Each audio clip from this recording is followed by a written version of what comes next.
자, 우리 옆에 분들과 다시 한번 인사하겠습니다. 오늘 정말 잘 오셨습니다. 은혜 받기 원합니다. 여러분, 세상이 참 많이 혼란한 것 같습니다. 그 TV를 틀어봐도 그렇고 유튜브를 틀어봐도 그렇고 참 혼란 가운데 있는데, 가뜩이나 연말에 마음이 싱숭생숭한데 그런 일까지 있으니까 여러분 마음이 더 안 좋으시죠? 별로 관심 없으세요? 이런 때일수록 예배 잘 나오셨습니다. 하나님께서 허락하시는 은혜로 말미암아 생명을 누리시고 주께서 허락하시는 기쁨과 평안을 누리시는 저와 여러분 되기를 주님의 이름으로 축복합니다. 아멘. 자, 오늘 우리가 읽은 이 본문을 제대로 이해하기 위해서는 바로 이 편지를 받는 데살로니가 교회가 어떤 정황 가운데 있었는지를 이해해야 할 필요가 있는데요. 사실 이 사도 바울은 2차 전도 여행 중에 데살로니가 지역의 교회를 개척하거든요. 자, 하지만 안타깝게도 하필이면 그곳에서 유대인들의 반발이 너무 심해가지고 그곳에 오래 있지 못하고요, 겨우 3주 만에 그곳을 떠나게 됩니다. 자, 그렇다 보니 데살로니가 교인들에게는요, 이 바울이 그다지 큰 열매를 기대할 수 없었는데요. 왜냐하면 자신이 미처 무엇을 해보기도 전에 이곳에서의 사역이 끝나버렸기 때문입니다. 자, 교회를 개척한 지 몇 주 만에 떠나게 됐다고요? 3주 만에 떠났으니 열매를 기대할 수가 없는 거죠.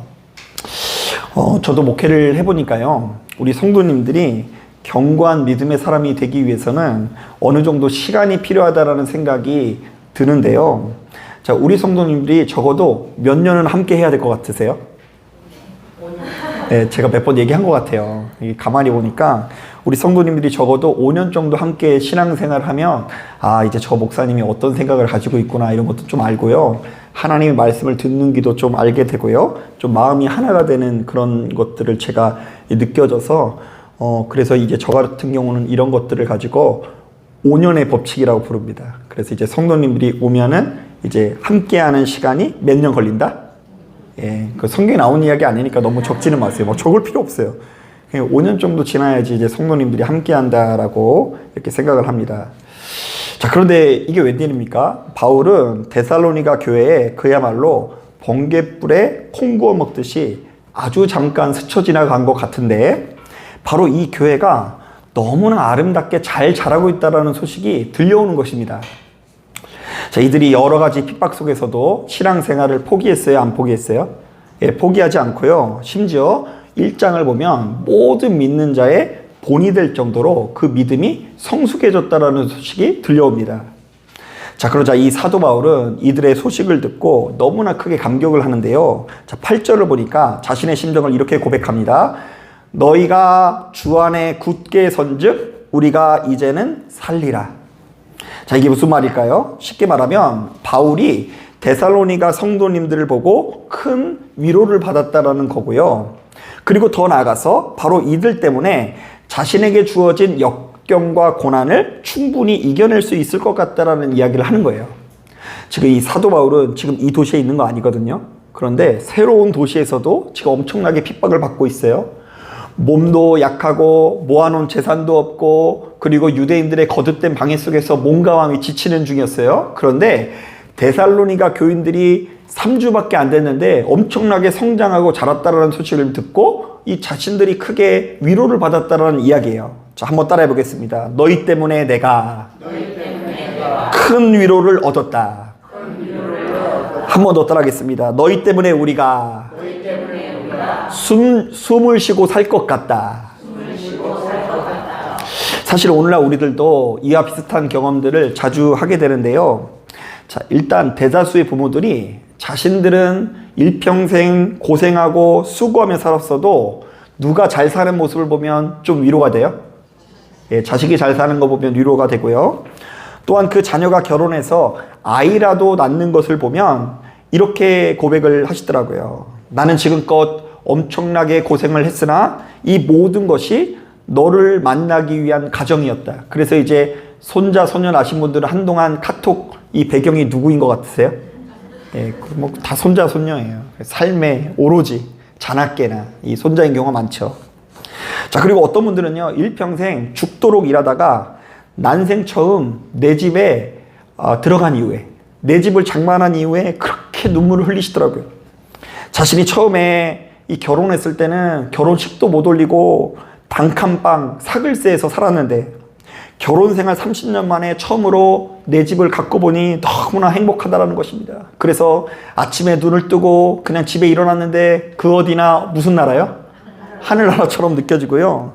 뭘 아무것도 안 해도 그냥 너무 좋고 하루가 꿈처럼 느껴진다는 이야기를 들은 적이 있어요. 아마도 이분도 역시 그 집을 바라보면서 이렇게 고백할 것 같아요. 나는 지금껏 엄청나게 고생을 했으나 이렇게 내 집을 장만하고 보니 지금껏 내가 흘려온 땀방울에 대한 보상을 받은 것 같다. 자, 그런데 오늘 우리가 읽은 본문을 보니까 사도 바울은 예수 믿는 우리들에게 전혀 새로운 기쁨을 또 하나 소개하고 있는데요. 바울에게는 누군가가 그리스도 예수 안에서 성숙하고 자라는 모습이 큰 기쁨이 된다고 하고요. 또한 그들이 그렇게 성숙하고 자라는 모습을 보니 자신이 살 것 같다라는 이야기까지 건네는데요. 저는 바로 이것이야말로 진정한 목자의 마음이라고 보고요. 또한 더 나아가서는 그리스도 예수의 마음이라고 봅니다.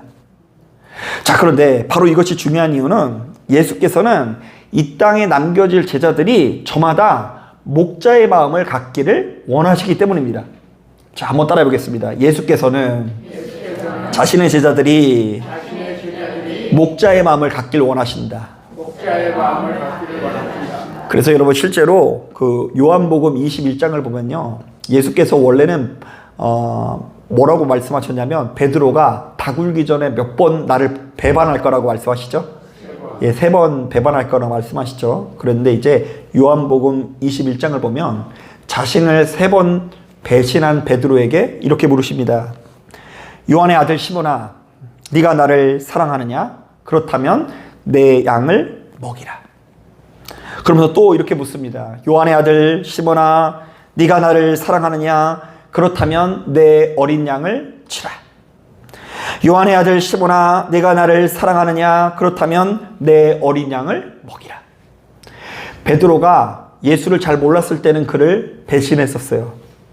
자, 그러나 이 베드로가 부활하시는 예수를 만나고 보니까 이제 어떤 사람이 되어야 한다고요? 주님을 사랑하기 때문에 주님의 양도 사랑할 수 있어야 된다고 하는데요. 이른바 주님의 진정한 제자들은 목자의 마음을 가질 수밖에 없다라는 이야기를 하는 거예요. 자, 그러면서 누가복음 15장을 보니까 바로 그 목자의 마음을 이렇게 설명하십니다. 너희 가운데 누가 양 100마리를 가지고 있었는데 그 중에서 한 사람을 잃었다면 어떻게 하겠느냐? 99마리는 들판에 그대로 둔 채 잃은 양을 찾아 헤매지 않겠느냐? 그러다가 찾게 되면 기뻐서 양을 어깨에 메고 집으로 돌아와 친구들과 이웃을 불러 모으고 자, 같이 기뻐해 주십시오. 잃었던 양을 찾았습니다. 라며 좋아할 것이다. 잘 들어두어라. 이와 같이 회개할 것이 없는 의인 99마리보다 죄인 한 사람이 회개하는 것을 하늘에서는 더 기뻐할 것이다. 자, 사랑하는 여러분, 여러분들의 심령에는 그리스도 예수의 마음이 있습니까? 이른바 길 잃어버린 한 영혼에 대한 목자의 마음이 있으시냐고요. 한 영혼의 신앙이 자라고 성장하는 것을 볼 때에 뭔가 너를 보니까 내가 살 것 같다라는 그런 종류의 사고를 할 수 있는 믿음의 그릇이 되냐는 이야기를 하는 것입니다. 여러분, 시간이 지나면 지날수록 우리가 무엇을 가져야 된다고요? 목자의 마음을 가져야 될 줄로 믿습니다. 자, 바로 이런 점에서 성경은 하나님께 수시로 예배를 드리되 좀처럼 목자의 마음을 갖지 못하는 우리들에게 뼈아픈 경고를 남기고 있습니다. 자, 우리는 예배를 드리긴 예배를 드리지만 사실 나를 위한 예배를 드리고요. 자녀를 위한 예배를 드리지만 어떤 마음을 갖고서 예배를 드리지 못할 때가 많다고요? 목자의 마음을 가지고 예배를 드리지 못할 때가 많이 있다는 이야기죠. 자, 먼저 여러분 이 내용들이요, 이 사무엘상 말씀을 보면 공교롭게도 이 자세히 담겨져 있는데요.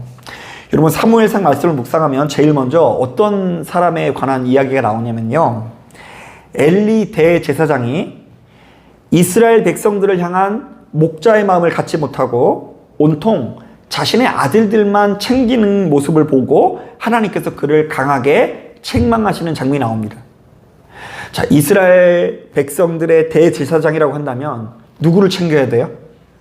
이스라엘을 챙겨야 되는데 이스라엘 백성들은 뒷전에 두고 자신의 아들들만 챙기는 엘리를 뭐라고 꾸짖냐?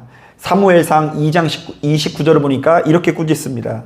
너는 내 아들들만 섬기고 나보다 내 아들들을 훨씬 더 중히 여김으로 너와 내 집은 저주를 받게 될 것이다. 자, 그러니까 이 사람은 목자의 마음을 갖지 못하고 누구만 이제 끼고 돌았다고요? 자신은 끼고 돌아다가 망하는 길을 가게 됐다라는 이야기가 제일 먼저 나와요. 자, 그리고 그 뒤로 보면 하나님께서 이스라엘 백성들에게 왕을 하나 세우시는데 그 초대 왕의 이름이 뭐죠? 예, 사울입니다. 자, 그런데 사울도 역시 이스라엘 백성들을 향한 목자의 마음을 갖지 못하고 처음엔 살짝 가졌어요. 그런데 이제 조금 이렇게 출세하고 성공하니까 그 목자의 마음을 갖지 못하고 자신의 권세와 권력만을 이렇게 내세우게 되는데요. 이른바 하나님을 사랑하기보다 누구를 더 많이 사랑했다고요?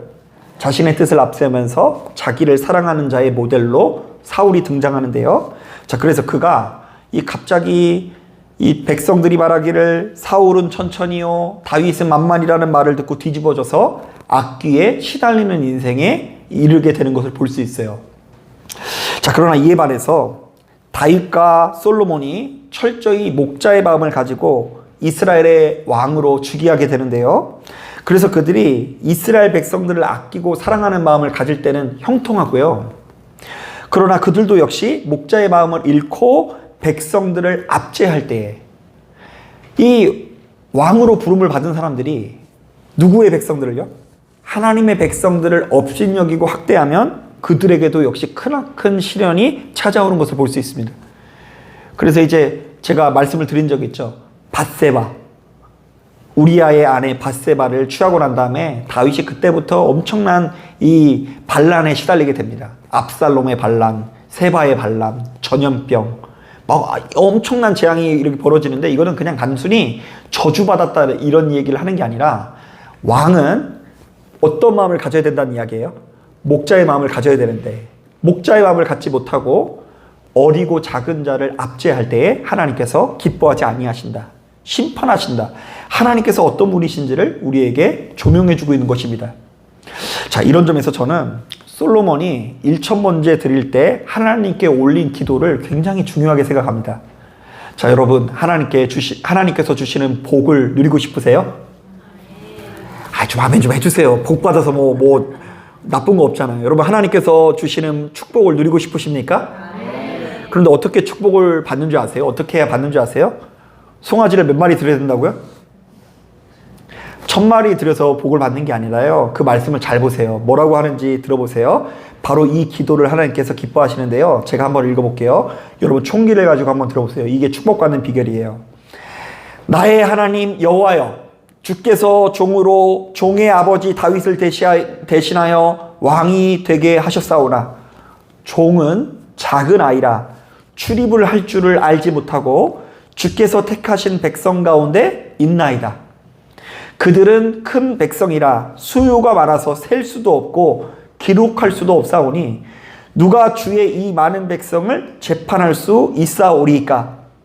듣는 마음을 종에게 주사 주의 백성을 재판하여 선악을 분별하게 하옵소서. 자, 쉽게 말하면 자신이 왕으로 즉위하긴 했으나 아직은 능력이 부족해서 백성들을 행복하게 만들어줄 수 있는 능력이 부족하니 그들을 잘 다스릴 수 있는 지혜를 달라고 하나님께 구합니다. 자, 그런데 이 기도를 듣고 하나님이 깜짝 놀래요. 여태껏 이렇게 기도한 사람이 있었어요? 없었어요? 없었어요. 여태껏 하나님 조상 대대로 먹고 살 것을 허락하여 주옵소서. 하나님 6자리를 우리에게 알려주시옵소서. 하나님 우리의 자동차가 바뀌게 인도하여 주옵소서. 집이 바뀌게 인도하여 주옵소서. 이런 이야기를 들어본 적은 있어도 아니 백성들을 행복하게 만들기 위해서 백성들을 공의롭게 만들기 위해서 자신에게 지혜를 달라는 기도를 하나님께서 정말 오랜만에 들으보셨나 봐요. 그래서 이 기도를 듣고는요 이런 반응을 보셨다고 이야기합니다. 제가 또 읽어볼게요. 솔로몬이 이것을 구하매 그 말씀이 주의 마음에 든지라. 한번 따라해 보겠습니다. 솔로몬의 기도가 주님의 마음에 들었다. 자, 그래서요, 하나님께서 솔로몬이 구한 지혜와 명철도 주고요, 솔로몬이 구하지 않는 부귀와 영광도 함께 줘서 이 솔로몬이 역사 이래로 가장 이 뛰어나고 풍요로운 왕이 되어지는 것을 우리가 목격하게 됩니다. 자, 그렇다고 한다면 여러분 한번 돌아보세요. 여러분들은 바로 이 셋 중에 주로 어떤 부류의 신앙인인 것 같으세요? 여러분, 우리 모두는 다 하나님이 살아계시다는 걸 믿으니까 이 자리에 앉아 있는 거잖아요. 그죠? 자, 그런데 어떤 존재인지 한번 보세요. 첫째, 일평생 하나님을 믿으나 자신의 자녀밖에 모르는 엘리 제사장. 이런 종류의 신앙도 있을 거 아니에요. 그죠?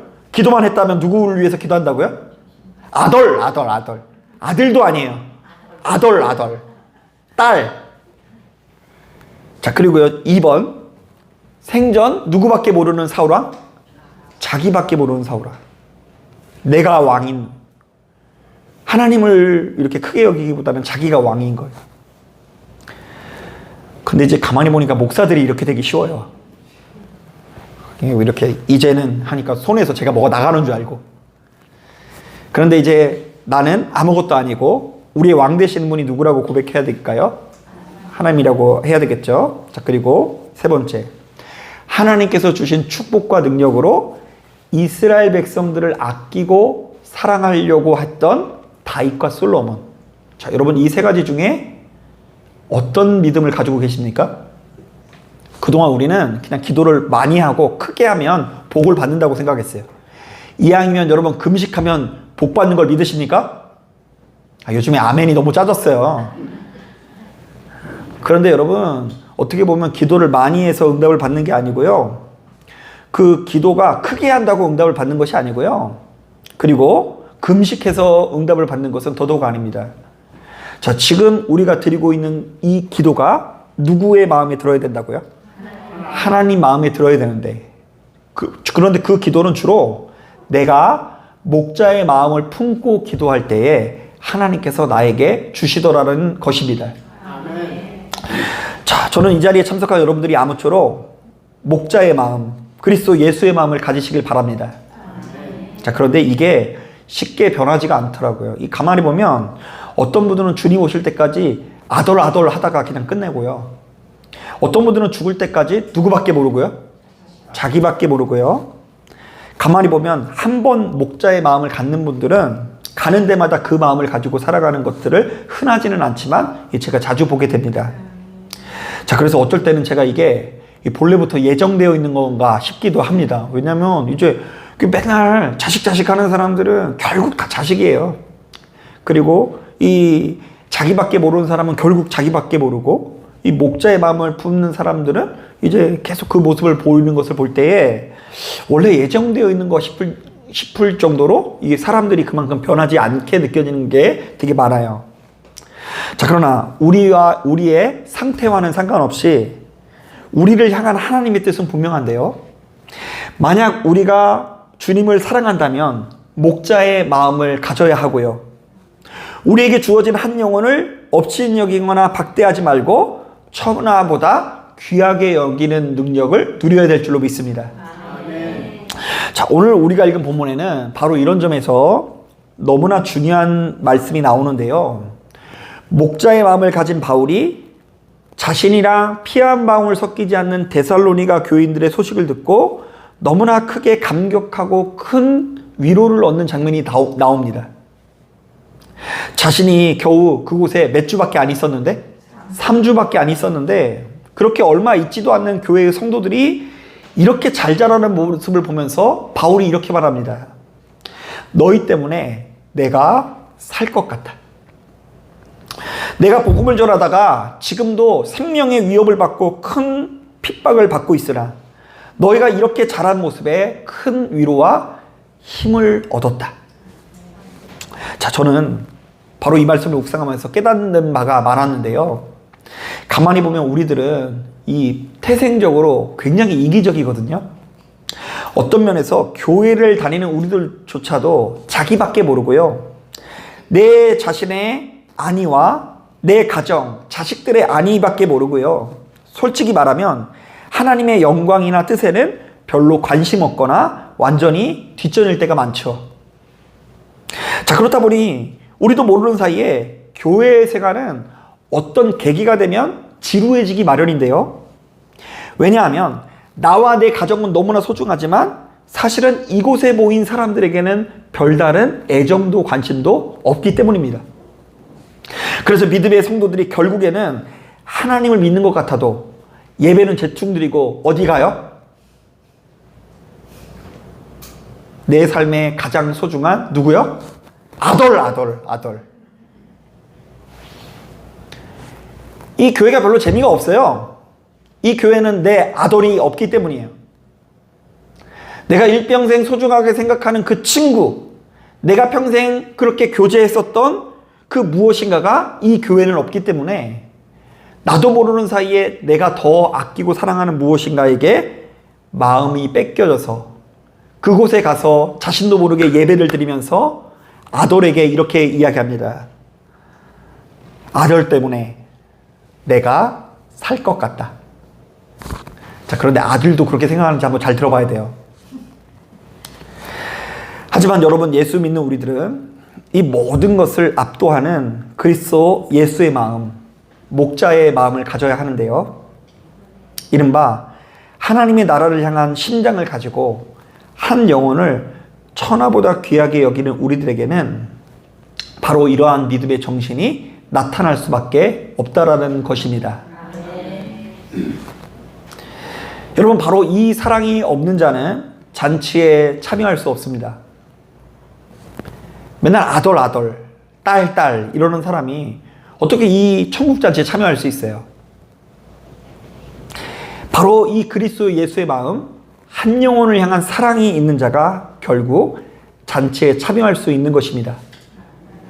그래서 여러분, 교회 생활은 누가 제일 잘하는 줄 아세요? 가장 아프고 힘든 사람이 가장 큰 행복도 누릴 수 있어요. 여러분, 가만히 보면 여러분, 우리 자녀들이요, 너무 사랑하니까 때로는 너무 상처가 되기도 하죠. 이제 초월하셨어요? 너무 막 이렇게 상처가 이제 곪다 못해서 이제 굳은 살이 박히셨어요? 이제 보통 내가 엄청 사랑하다 보니까 실망하기도 하고 낙심도 하고 이 상처도 받거든요. 그런데 그렇기 때문에 자녀를 통해서 얻는 기쁨이 크죠.